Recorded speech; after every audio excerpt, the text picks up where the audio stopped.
that I was having a really particular hard time. And I may have shared this story before, but it is so worth telling you again. That I had one of those hit the boulder moments in this relationship, and I didn't know what to do. I had no God to turn to. I didn't want to call my mother and complain, because that to me just was like, what right do I have to complain if I'm going to stay in this relationship? So I didn't call my mom and complain. I didn't call anybody and complain. But I didn't know what to do with this mess that I was in, and I sat on a couch for about 3 or 4 days and almost didn't move. I was as close to catatonic as I can imagine being. I didn't eat. I was depressed. I was just like in this. That's the best way I can describe it. It's like I couldn't hardly think. I couldn't feel. I would get up and go to the restroom once in a while, and I was like, wow. And so about the 3rd or 4th day of feeling like I don't know what to do with this. I was really stuck to the point of literalness. And I heard myself saying, there's got to be more to life than this misery. That was the day my spiritual awakening happened. Because at that point I said, I got to find a way to try God again. And a friend introduced me to this philosophy. And I have never looked back. Because this philosophy in me said, yes baby, if that's God, I can do that.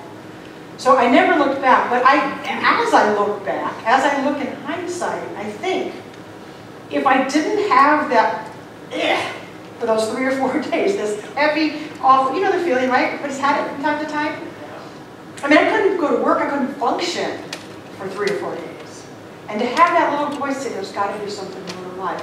I could have just stayed in the muck, and I could have blamed the person I was in a relationship with, and I could have just run around like a little dog chasing his tail. I could have stayed stuck there. I could have blamed the person. I could have, could have gone to that place. But something in me woke up, and thank goodness it woke up. And I use that story every once in a while when I come across current day boulders to say, wait, remember that one? You woke up from that one. You can wake up from this one. You can have a new aha moment for the next boulder. That boulder was like this.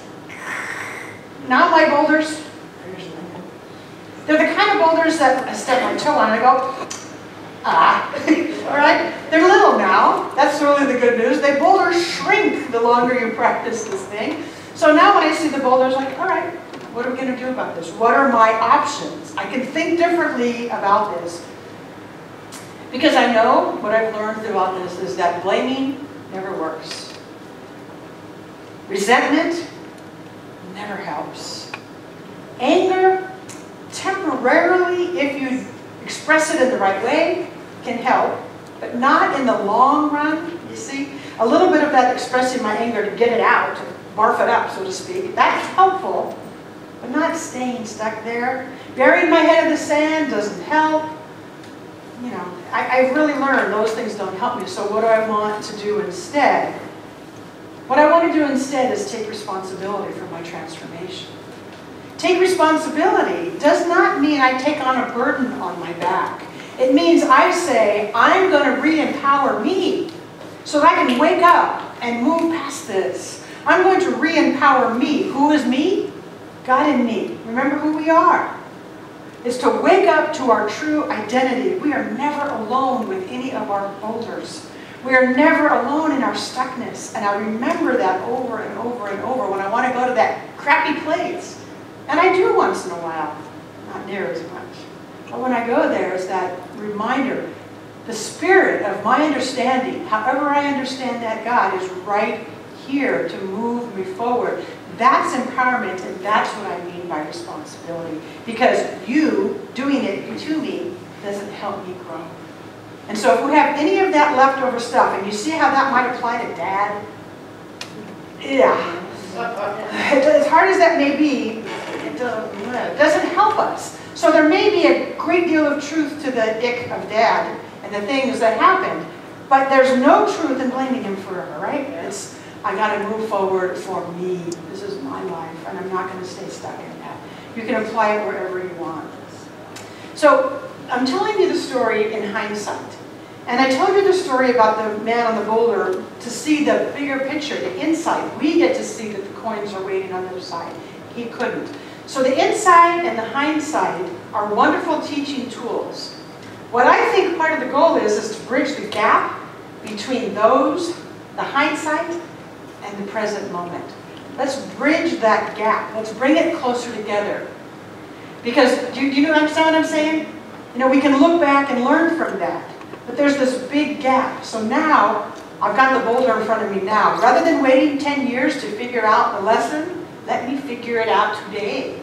That's what I mean. Let's bridge that gap. Let's close it up. So rather than waiting for the hindsight of the lesson, which is a good thing, we get it faster. We wake up. I can get the lesson now. I can remove the boulder now. I can get the gold coins now. I don't have to wait. So we want to close up that gap. And what if every difficult situation was tailor-made for you to wake up? It might change how you view it. What if we consciously use those experiences as the vehicles to wake up? What if we ask ourselves, what is the struggle trying to help me learn or wake up to? What if? For me, that changes my perspective. If this situation was tailor-made for me to learn, let me learn it now. And let me use it in a conscious way as my wake-up call. Now, so far I've been using the word me, speaking about it in an individual way, that each one of us has the same ability to wake up to the truth of who we are and has the ability to use our obstacles as wake-up calls. But we also have the same thing in a collective way. Just recently, we've had some really awful things happen that we, as a collective society, have the opportunity to wake up to. And yes, I'm speaking about Charleston right now. Do we use that situation to enhance our anger or to increase our willingness to pray for peace? Do we use that situation to blame others? Or do we use that situation to say, man, we are getting some really big wake-up calls on our planet? That's just one. You can go back the last few years and see all the mass tragedies that are happening. Do we just sit around and say, that's terrible? Or do we say, this is a wake-up call? And what do I want to do about that? The best thing we can do is pray. There's so much power in praying for that peace. The next best thing we can do is change ourselves. As we change our individual lives, as we transform to be those peaceful beings, we make a difference to all of that. So rather than viewing Charleston as, oh my God, that's so terrible, which it is, of course, but I choose to look at it instead as a wake-up call. It's a wake-up call. And are we going to get it? And I say we, as all of us on this planet, let's start waking up now. Let's us be the ones to wake up now. Let's use our own lives to make a difference, so the collective waking up. And let's support each other while we do it. This is so important to me, that we here at Harmony Center have a support team. That we are here to support others and be supported by others. When we come up against our boulders, do we run away and hide because we don't want to tell anybody we've come across a boulder? Or do we say, you know, I need to share this with Reverend Sean or a practitioner or a friend here and say, I need to tell you this is a hard thing I'm going through and I really need some support.